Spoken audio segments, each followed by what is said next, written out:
ఎంపికపై TPCC senior ఉపాధ్యక్షులు నిరంజన్ ఆగ్రహం వ్యక్తం చేశారు.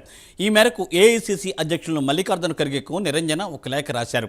పార్టీలో కష్టపడి పనిచేసిన వారికి పార్లమెంటు అభ్యర్థులుగా అవకాశం ఇవ్వాలని ఆయన లేఖలో విజ్ఞప్తి చేశారు. బీఆర్ఎస్ నుండి వచ్చిన దానం నాగేందర్, సునీత మహేందర్ రెడ్డి, రంజిత్ రెడ్డికి టికెట్లు ఇవ్వడంపై ఆగ్రహం వ్యక్తం చేశారు.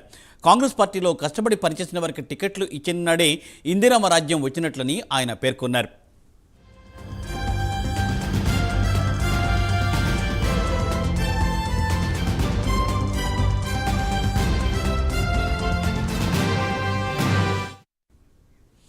రైట్, దీనిపై మరింత సమాచారాన్ని మా ప్రతినిధి నాగేంద్ర అందిస్తారు. లైవ్లో నాగేంద్ర. థ్యాంక్ యూ మూర్తి.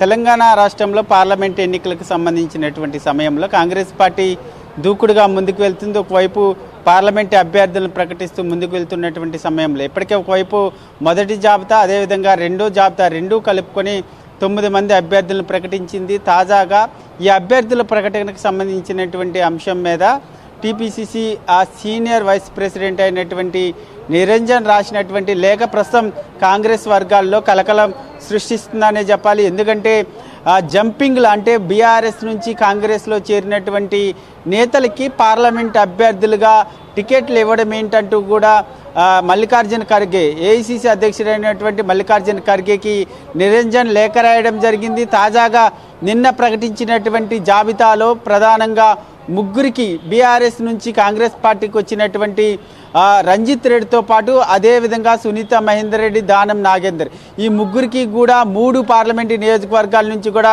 అభ్యర్థులుగా ప్రకటించడం జరిగింది.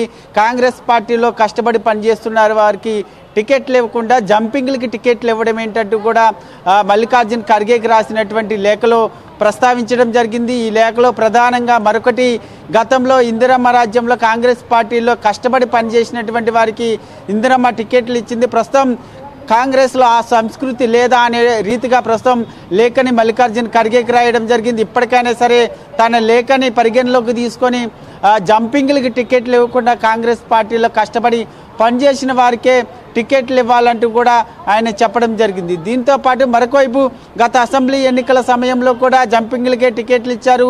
అదేవిధంగా ఇప్పుడు గతంలో కాంగ్రెస్ పార్టీలో గెలిచి బీఆర్ఎస్లోకి వెళ్ళినటువంటి ఎమ్మెల్యేలకి కాంగ్రెస్ పార్టీలోకి తీసుకొని మరొకసారి వాళ్ళకి పార్లమెంట్ అభ్యర్థులుగా టికెట్లు ఇవ్వడం ఎంతవరకు సబబు అంటూ కూడా ప్రస్తుతం నిరంజన్ ప్రశ్నిస్తున్నారు. దానిలో భాగంగానే ప్రస్తుతం ఖర్గేకి లేఖ రాయడం జరిగింది. మొత్తానికి ఈ ప్రస్తుతం దూకుడుగా ముందుకెళ్తున్నటువంటి కాంగ్రెస్లో ప్రస్తుతం నిరంజన్ రాసినటువంటి లేఖ ప్రకంపనలు సృష్టిస్తుందని చెప్పాలి. Murthy. Thank you Nagendra. Thanks for live updates.